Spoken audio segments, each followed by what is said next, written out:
बड़ी खबर से शुरुआत कर रहे हैं और ये खबर दरअसल बीजेपी और कांग्रेस के समर्थकों को हैरान कर सकती है। कांग्रेस की ऑफिशियल वेबसाइट पर बीजेपी के सबसे बड़े नेता अटल बिहारी वाजपेयी के बारे में खूब तारीफ की गई है। जी हां, ठीक सुना है आपने, कांग्रेस की वेबसाइट पर वाजपेयी की तारीफ मोदी पर निशाना साधने के लिए की गई है।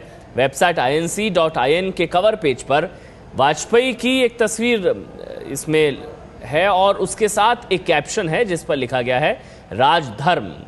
कहा गया है कि श्री मोदी ने राजधर्म का पालन नहीं किया।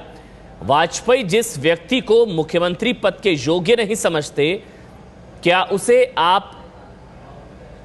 उस व्यक्ति के हाथ में देश का भविष्य दे सकते हैं? देखिए क्या है वेबसाइट में। बीजेपी में कोई भी वाजपेयी की कद की बराबरी नहीं कर सकता। वाजपेयी को पता था कि 2002 के दंगे रोकने में नरेंद्र मोदी की नाकामी की वजह से 2004 में एनडीए की हार हुई थी, यूपीए सरकार सत्ता में आई थी।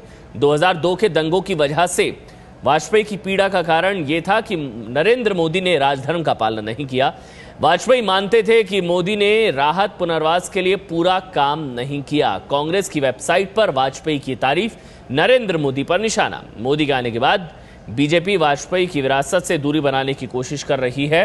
करुणा शुक्ला, जसवंत सिंह को पार्टी से निकाल दिया गया। कल राहुल गांधी ने भी जसवंत सिंह से सहानुभूति जाहिर की थी। 1998 में वाजपेयी के खिलाफ काम करने वाले सुब्रमण्यम स्वामी को पार्टी में अहमियत दी गई है।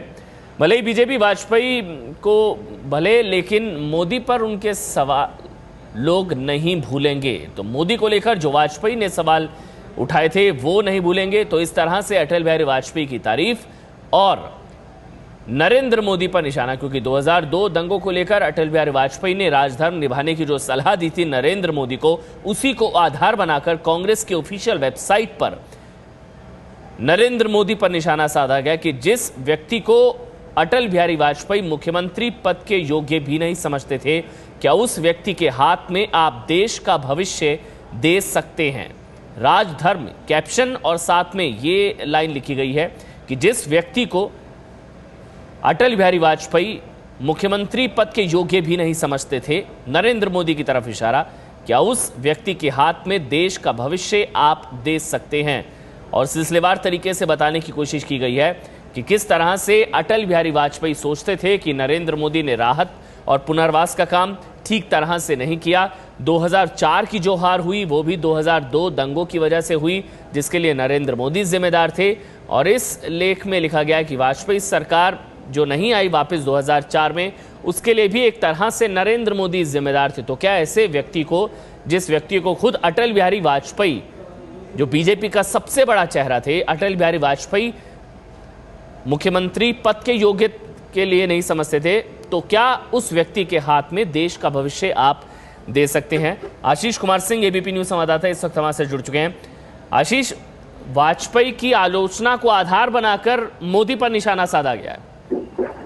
जी हाँ, बिल्कुल अमन, अगर आप देखेंगे इस चुनाव प्रचार अभियान के दौरान कांग्रेस पार्टी ने अपने अधिकृत पोडियम से कई दफा इस बात को उठाया कि हम नरेंद्र मोदी, भले उन्हें क्लीन चिट मिल गई हो एसआईटी की तरफ से, लोअर कोर्ट की तरफ से, लेकिन हमारा सवाल यह है कि फिर अटल बिहारी वाजपेयी किस राजधर्म की बात कर रहे थे। यानी कांग्रेस के पास अब आर्गुमेंट सिर्फ इस बात का बचा है कि अटल बिहारी वाजपेयी जो बीजेपी के सबसे बड़े नेता रहे हैं, उनकी कही हुई बातों को लोगों को याद दिला करके एक आखिरी कोशिश की जाए किसी तरह से नरेंद्र मोदी की जो वेव है उसको काउंटर करने की। और मुझे लगता है इसी वजह से रणनीति बना करके कांग्रेस के अपने वेबसाइट उस पर अटल बिहारी वाजपेयी की तस्वीर लगा करके ये क्लेम किया जा रहा है कि जब अटल बिहारी वाजपेयी ने नरेंद्र मोदी को राजधर्म के मुताबिक इस काबिल नहीं समझा था कि गुजरात को 2002 दंगों के बाद रूल कर सके, तो फिर कैसे ऐसे व्यक्ति को लोग वोट डालें और देश का प्रधानमंत्री बनाएं। अब ये देश की जनता पर है कि कांग्रेस का ये जो तरीका है उस पर वो कितना नहीं। लेकिन आशीष, कांग्रेस के अंदर के जो नेता हैं वो किस तरह से देख रहे हैं? क्योंकि इसमें बीजेपी के सबसे बड़े चेहरे की तारीफ कर दी गई है, मोदी पर निशाना साधा गया, लेकिन वाजपेयी की तारीफ भी की गई है इस लेख में। देखिए, कांग्रेस की जो वेबसाइट है अमन, मैं आपको बताना चाहूंगा, उसमें एक एक मूव सोच समझ करके रणनीतिक तौर पर ही किया जाता है। ऐसा नहीं है कि हाईएस्ट लेवल पर इस बारे में सोचा नहीं गया होगा कि इसका क्या मैसेज जाएगा। मुझे जो इस तरह की रणनीति के पीछे मकसद समझ में आ रहा है वो सिर्फ ये कि कांग्रेस को पता चल गया है, इस बात का असेसमेंट है कि कांग्रेस को भारी नुकसान हो रहा है। ऐसे में क्यों ना उसी पार्टी के सबसे बड़े नेता को, जिनको बड़े बड़े पोस्टर्स और बैनर्स पे कांग्रेस बार बार कह रही है कि बीजेपी के तमाम दूसरे नेताओं को हटा करके सिर्फ नरेंद्र मोदी केंद्रित अभियान चलाया जा रहा है, इसको लेकर के जनता के बीच जाया जाए और एक मैसेज देने की कोशिश की जाए कि अटल बिहारी वाजपेयी वाकई बहुत बड़े नेता थे, और अगर ऐसे नेता ने नरेंद्र मोदी पर सवाल उठाए थे तो आखिर ऐसे व्यक्ति को देश कैसे प्रधानमंत्री बनाए। एक बार बात कर लेते हैं। विजेंद्र गुप्ता हमारे साथ जुड़ चुके हैं। आशीष, माफ कीजिएगा, आपको बीच में रोक रहा हूं। विजेंद्र गुप्ता दिल्ली बीजेपी के अध्यक्ष, पूर्व अध्यक्ष हमारे साथ हैं। विजेंद्र जी, जिस नेता को मुख्यमंत्री पद के लिए योग्य भी नहीं समझा था वाजपेयी ने, उसको आप देश का प्रधानमंत्री प्रोजेक्ट कर रहे हैं, उसके हाथ में कैसे देश की बागडोर सौंपी जा सकती है? कांग्रेस ने सवाल उठाया अपनी ऑफिशियल वेबसाइट पर। देखिए, कांग्रेस की जो ऑफिशियल वेबसाइट है उस पे वो मोदी फोबिया हो गया है कांग्रेस को, और सिर्फ मोदी जी के अलावा उनको कुछ नजर नहीं आ रहा। सिर्फ मोदी मोदी और मोदी, चारों तरफ उन्होंने मोदी जी के बारे में ही अपने व्याख्यान दिए हुए हैं। और वो शायद ये भी भूल गए कि वाजपेयी जी की तारीफ करते वक्त वाजपेयी जी अकेले व्यक्ति हैं जो भारतीय जनता पार्टी की ओर से लगभग 6.5 साल प्रधानमंत्री रहे, यानी कि भाजपा की इससे पहले जो सरकार रही 6.5 वर्ष, उसको वाजपेयी जी ने चलाया। और ये वाजपेयी जी की तारीफ कर रहे हैं, इसका मतलब ये तो साफ हो गया कि भाजपा जब शासन में आई थी, भाजपा ने एक अच्छा शासन दिया। चलिए, वो ठीक है, वो बात ठीक है। हाँ, उस पर बताइए। अगर वो कह रहे हैं कि वाजपेयी जिस व्यक्ति को मुख्यमंत्री पद के योग्य नहीं समझते थे, राजधर्म निभाने की सलाह दी थी, वो एपिसोड पूरा याद है आशीर्वाद से। और वाजपेयी जी की ही पार्टी ने सर्वसम्मति से मोदी जी को देश के प्रधानमंत्री के उम्मीदवार की घोषणा की है, और आज पूरा देश मोदी जी को देश का प्रधानमंत्री बनाना चाहता है। लेकिन कांग्रेस चूंकि घबरा गई है, पूरी तरह से मोदी जी से डरी हुई है, भयभीत है, इसलिए साम दाम दंड भेद कुछ भी हो, कुछ भी कहना क्यों ना पड़े, कहीं भाजपा की तारीफ क्यों ना करनी पड़े, लेकिन और बड़े नेताओं को साइडलाइन भी किया जा रहा है। जसवंत सिंह का भी इसमें नाम दिया गया है। देखिए, मैंने कहा ना कि कांग्रेस को कहीं कुछ नजर नहीं आ रहा, वो इतनी भयभीत हो चुकी है, इतनी डर चुकी है, इतनी पस्त हो चुकी है। अच्छा, अखिलेश सिंह है हमारे साथ, कांग्रेस के नेता, उनका रिएक्शन ले लेते हैं। अखिलेश जी, मोदी फोबिया हो गया क्या आप लोगों को? ये कह रहे विजेंद्र गुप्ता कि आपको मोदी फोबिया हो गया कांग्रेस के लोगों को, इसलिए अपनी वेबसाइट पर वाजपेयी की तारीफ आप लोग कर रहे हैं। ऑफिशियल वेबसाइट कांग्रेस की तारीफ आप लोग वाजपेयी की कर रहे हैं। तो फोबिया तो बीमारी का शब्द है, तो क्या मोदी जी बीमारी है? क्या भाजपा के लोग ये मान रहे हैं क्या मोदी जी को? हालांकि कुछ लोग मानते हैं। ये तो आप कांग्रेस के लिए हुआ है ना। मोदी जी तो एक स्वस्थ मानसिकता से देश को आगे बढ़ाने के लिए काम कर रहे हैं, लेकिन कांग्रेस को मुझे लगता है कि मुझे भी बोलना है, भयभीत हो चुकी है। से पूछ रहा हूँ, मुझे भी बोलना है कि नहीं? अखिलेश जी, आप बोलिए। कांग्रेस की वेबसाइट पर वाजपेयी की तारीफ बताइए। थोड़ा कहें धीरज रख लें, व्याकुल ना हो, अपना समय जब आप उन्हें अवसर दें तो बोल लें।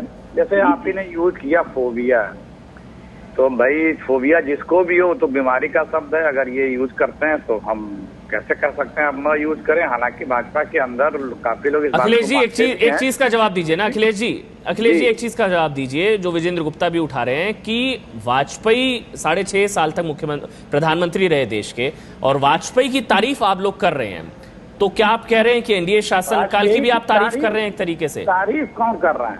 नहीं, उदाहरण दिया जा रहा है कि जो प्रधानमंत्री, जो इनके सबसे प्रिय नेता थे, उन्होंने जब खुद स्वयं की पार्टी के वरिष्ठतम नेता ने, तत्कालीन प्रधानमंत्री ने उनको कटघरे में खड़ा किया हो, ये उदाहरण दिया जा रहा है।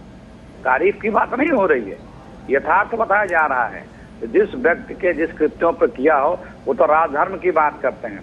जिस व्यक्ति ने मानव धर्म नहीं निभाया, जिस व्यक्ति ने पति धर्म नहीं निभाया, जिस व्यक्ति ने पार्टी धर्म नहीं निभाया, उसकी क्या बात करेंगे? वो कौन सा धर्म निभाएगा? उससे तो बच के रहना चाहिए। विजेंद्र गुप्ता जी, वाजपेयी जी ने हमेशा मोदी जी को अप्रिशिएट किया है। वाजपेयी जी ने ही मोदी जी को मुख्यमंत्री बनाया था। वाजपेयी जी के शासन काल में ही मोदी जी ने अच्छा काम देश के लिए करके दिखाया, गुजरात के। इसलिए उसी समय वाजपेयी जी की सरकार के समय वो दोबारा चुन करके आए थे। और वाजपेयी जी के सबसे प्रिय जो अपने पार्टी के जो नेता थे, जो उनके कनिष्ठ थे, उनमें मोदी जी हमेशा रहे हैं। तो ये तो कांग्रेस दिस वे और दैट वे जिसको कहते हैं कि ये इनके प्राक्रेन जो है लोगों को गुमराह करने की कोशिश कर रही है। और मैं स्पष्ट रूप से कहना चाहता हूँ कि आज भी समय समय पर मोदी जी वाजपेयी जी से मिलने जाते हैं, और उनसे हालचाल पूछते हैं। और मोदी जी को वाजपेयी जी का पूरा आशीर्वाद है और वाजपेयी जी चाहते हैं मोदी जी देश के प्रधानमंत्री बने और देश की सेवा करें। अखिलेश जी, इस आर्टिकल में शुरुआत में ये लाइन लिखी गई है कि बीजेपी का कोई भी नेता वाजपेयी के कद का नहीं है, तो ये तारीफ नहीं तो क्या है ये? नहीं, फैक्ट है जब, क्योंकि ये तो आडवाणी जी बोलते हैं।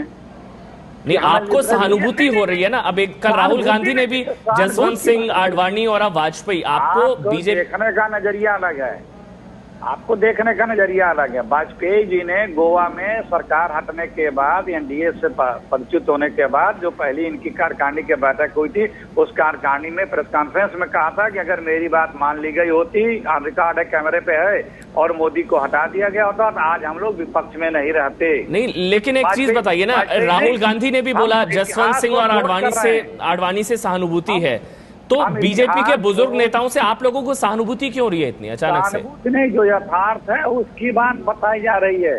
जो यथार्थ है, जो इतिहास के दस्तावेजों में जो ऐतिहासिक सत्य है उसे बताया जा रहा है। तो इसमें के लोग हमेशा से गुजरात मॉडल प्रणब मुखर्जी के साथ जो गलत झूठ बोल करके, जो व्यक्ति 10 साल तक लोकपाल लोकायुक्त अपने प्रदेश में न बनने दे, सुप्रीम कोर्ट और राज्यपाल के इतने डंडे के बाद लोकपाल बनाए और उसको भी इस तरह से डायल्यूट कर दे, जो व्यक्ति क्रिमिनलों को सजा आ गई है। अच्छा अखिलेश जी बताइए, कितने समय तक रहेगा ये आर्टिकल वेबसाइट पर, या हटा दिया जाएगा अब ये? नहीं, अब आपने देख लिया, अब हटा दिया जाएगा।